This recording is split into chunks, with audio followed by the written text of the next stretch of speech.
Welcome back to the Campfire for the finale of the Evensong Adventurers Guild, and the first season of Campfire Tales. Let us remind ourselves of our cast. First up is Octavia, a stout warrior and former member of the King's Guard. Her cornrows end in bells which jangle off her plate armor rhythmically. Her sword hangs on her belt, a ruby star studded in its hilt. Then we have Astrid, an acrobat and performer, her wooden prosthetic legs allowing her to spring into somersaults easily and act as her weapons in combat. Despite her playful nature, she turns serious when her friends are involved. Thirdly, we have Delphine, a sorceress of divine origins, magically gifted at birth, and the party's main source of medical aid. Her dark veil conceals her eyes, which house endless secrets. Next, we have Dexter Darkfang, an aging detective who has become wizened by his time undercover in the Thieves' Guilds. He houses a hidden rapier inside his cane, ready to shine at a moment's notice. And finally, Deus Ex Machina, a prince and son of the captured King Primus. He has started learning chronomancy due to the strange appearances of a doppelganger dubbed Deuce, who comes to aid them in times of need. Now has finally come the time for adventurers to rescue the king and defeat the dastardly Alphonse de Bois, Lord of Darksnow, once and for all. The journey there was difficult, but with the secret passages afforded by Meowlin and the cats of Meowstoke, all the Evensong adventurers would have to do is sneak in through the masked church, through into its tunnel system, straight to Darksnow's keep's dungeons, and sneak the king out safely. As they approached the city, however, they got a sinking feeling. August, Octavia's father, had failed to siege the city with the multiple mercenary groups and gangs guarding it. Evensong quietly became one of the kingdom's last hopes. It was dark when they arrived, but they quickly dispatched the guards at the west gate with a flurry of magical blasts. Dropping low, they meandered through the dark streets and stealthily took out thug after thug as they bruised their way into the church quarter. As they approached the great spires, they took in a deep breath. They only had to convince the priests to shelter them and allow passage into the keep. If only it was that easy. They followed Dexter in, one by one, hooded cloaks concealing them. Unfortunately, they had neglected to think about the sound of Astrid's wooden legs against the hard stone. As they walked, they were quickly swarmed by 4 masked priests carrying heavy hammers. "Who dares enter our sacred temple without permission?" droned one of them. Dexter stepped forward and spoke up.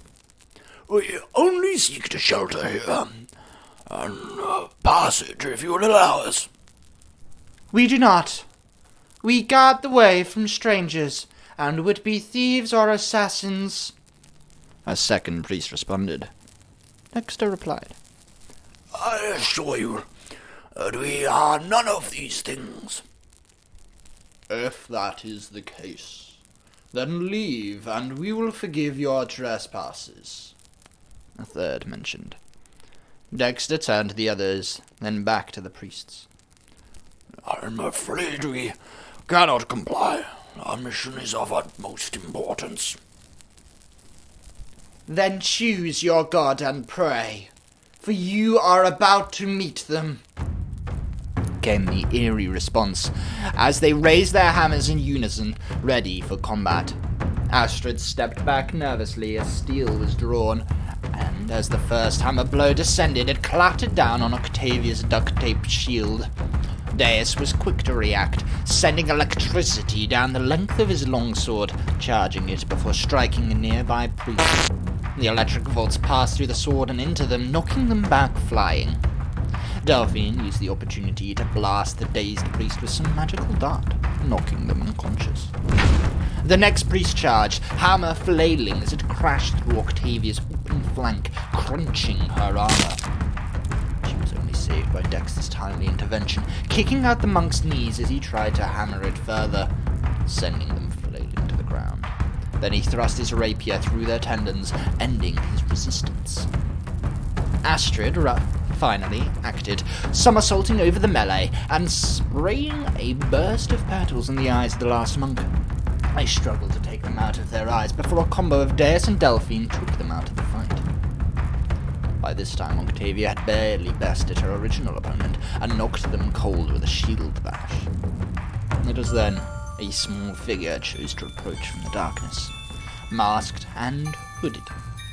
They wore black and white armor, in one hand wielding a strange pistol, and the other an open fist, crackling with electricity. They sprang forwards with lightning dripping from their fingertips, their movements a blur.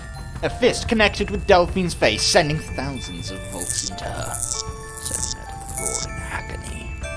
As Octavia turned to face them, she raised her shield as the pistol unleashed a hail of bullets down at them. Dexter watched on as the cartridges seemed to refill themselves. He picked up a rock and flung it wildly, smacking into the distracted figure and setting off its aim. Astrid capitalized on the opportunity and knocked them to the ground with a leg swing. Their visor tumbled open, and Astrid stared down on the face of a child, Alyssa Dubois. In her shock, Alice sent out a shocking, startling bolt, turned tail, and disappeared into the darkness as Astrid went reeling. The group took their time to recover and stabilize the shocked Astrid and Delphine while they searched for the hidden tunnels they were sure Alice had taken. This fight was clearly going to be tougher now they'd lost the element of surprise. Knowing the likelihood of a trap ahead of them, Deus devised a plan. He alone would go down to the tunnel, and, with any luck, a little chronomancy would bring Deuce down to save them. He would rescue Primus from his cell, while the others stormed the front gate and drew attention away. It was risky, potentially even suicidal, but the fate of the kingdom was in his hands. Deus crept down the tunnel, long sword drawn, gazing through his spectacles as a flicker of energy in his offhand provided him the light he needed to navigate the dark tunnels. Astrid, Octavia, Dexter, and Delphine quietly crept through dark snow, dodging numerous gangsters and armed guards using magic to quieten their footsteps. At last, the keep drew up before them, and they remembered the labyrinth before them. They cautiously entered, knowing that there were automatons inside, and let Octavia take the lead. Despite their caution, there was not a single trap nor automaton guarding the gauntlet. It was eerie. They kept going until they reached the exit, where their guard had somewhat relaxed. As they tried to step through, however, a pressure plate triggered, and the doors closed, and the ground beneath their feet began to collapse. "Oh, well, this is new," squeaked Delphine. Octavia retorted. "This is not the time, Delphine." Astrid took initiative and ran forwards, jumping off Octavia's shield and leaping onto the gate. She reached a hand down with Delphine's assistance, pulled Dexter over. Time was running out. Octavia pushed Delphine up with all her strength as the ground slipped away to blackness. Dexter and Astrid's hands came down and gripped Delphine's oily skin, pulling her over with great effort. As they turned to pull Octavia up, however, the ground had given way, and, with a tumble and a cry, Octavia fell and vanished into the blackness. The trio that remained took the time to catch their breaths, and sat in silence at their friend's sacrifice. It was going to be a long journey home without her. Deus expectedly made his way to the end of the tunnel, only to be confronted by a dozen mailed guards. To their surprise, he put up no fight and meekly offered his arms to be manacled. They took him through a labyrinth of passages to the dungeons, where he found himself thrust in the cell opposite his father, as fortune would have it. "Father, is that you?" asked Deus. The old man looked up, shriveled and weak. Trios! "No, Father, it's me, Deus," he responded. His father must have been very ill to think that. I see. "I've come to free you," Deus said quietly. It seems you've done a poor job of that so far, Primus remarked. It was hard for Deus to disagree. But that's when he opened his hand, and a flicker of flame filled it. That caught his father's eye. Magic? Primus exclaimed. Deus nodded, pushing his hands together, and darkness filled the room once more. "I have a plan, but you'll have to trust me." The trio of Dexter, Delphine, and Astrid made their way solemnly to the keep's entrance as the door opened, and they braced themselves. A legion of near on 80 armed soldiers, 20 giant automatons, and the gigantic metal battlesuit that contained Alphonse at its helm sat before them. "Welcome, adventurers! I hope you had safe travels." His gigantic mechanical fists crackled with electrical energy as the robots beside him opened fire with some gigantic rotary guns. Delphine hastily threw up a magic shield that protected her from the bombardment, but her range didn't extend to her companions. Astrid barely managed to dodge, duck, and dive away from the salvo, running full pelt and barreling down the thugs in her way. But Dexter wasn't so lucky. The blasts knocking him down, bruised and burned, holes filling his cloak. When the fire ceased, Delphine blasted a group of thugs with a burst of flame from her fingertips, but they kept on coming, Alphonse cackling all the while. "You can't hold out forever. You're outnumbered and outgunned." He aimed an arm out, and a crackle of electricity exploded near Delphine, causing her hair to stand on end with static. Astrid fought bravely, jumping on the back of a robot and bringing its gun to bear on its allies, puncturing massive holes in the hair of its counterparts as they filled out spinning. Alphonse charged through the smoke, grabbing the wreckage of a robot and threw it at Delphine, breaking her magical barrier and sending her smashing to the ground, crushed under its weight. Meanwhile, Deus and Primus stared in wonder as the shimmering form of Deuce appeared as hoped outside their cell, and unlocked it from outside, after retrieving the keys from a now smouldering guard. Primus exclaimed, Trios!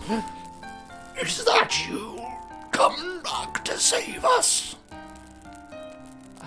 I don't know, Father. Maybe, replied Deus. As they reunited, Primus went to hug Deuce, but as he touched him, the form vanished into stardust. If it was Trios, they lacked a physical form. Deus sensed the Deuce could not spend much time here. They headed upwards into the keep. Astrid battled on, dodging blast after blast after blast, but as she grew more and more tired, a blast finally rang true and pushed her off the automaton with a sickening crunch. Alphonse approached her prone body and lifted it with a giant mechanical fist and started to squeeze. Astrid screamed as her ribs snapped. Suddenly, a blast of flame erupted from behind Alphonse, sending them staggering forwards. They dropped Astrid to the ground and turned to face Deus, flushed with anger. "Deus ex machina, I will crush you!" He shot out a pulse of lightning, and with a poof, Deus disappeared, fading into mist and appearing behind Alphonse, only to see the holographic form of Deuce appear in his place, be blasted by the bolt of lightning, and the bolt pass straight through them into his father behind them. "No!" cried Deus, as the smouldering form of Primus dropped to the floor, muttering, "Trios!" As they collapsed, Deus blasted a bolt of flame in anger at the Titan as he turned, blasting and blasting and blasting, but he could not stop the rampaging form from crashing into him, knocking him flying. All hope seemed lost. But then, at the gates, came a shadowed figure, spiked armor, now sword raised high, and where the red star once was, a piercing red eye now stood. "Deus ex machina, don't you dare die on me today!" roared Octavia as she charged into Alphonse. He stumbled back as she reeled round him, sticking the blade into his back. It lit up with black flame and a familiar laugh. She kicked, and the force tore a hole in his armor. The impact knocked the breath from him, and he slid off the sword and fell backwards into the gate, his arm flailing as he screamed, "This is not the end!" Alphonse crashed into the crevice, armor scraping and banging as he tumbled down, deep into the ravine with a crash. Octavia spared no time in running to Deus and cradled his damaged body. They were safe for now. The soldiers, mercenaries as they were, surrendered, free of their leader. The robots seemed to power down in response to his demands.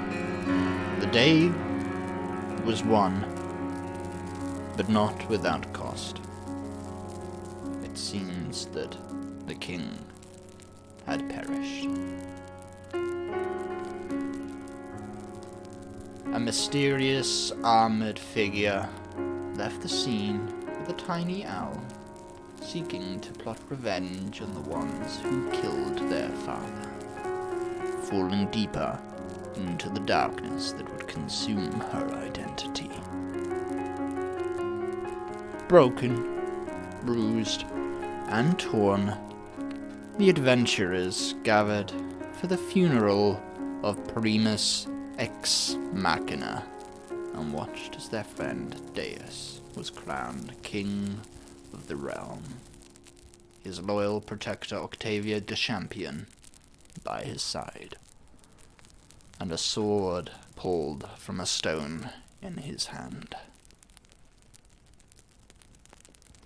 And so comes an end to our telling of the Evensong Adventurers Guild.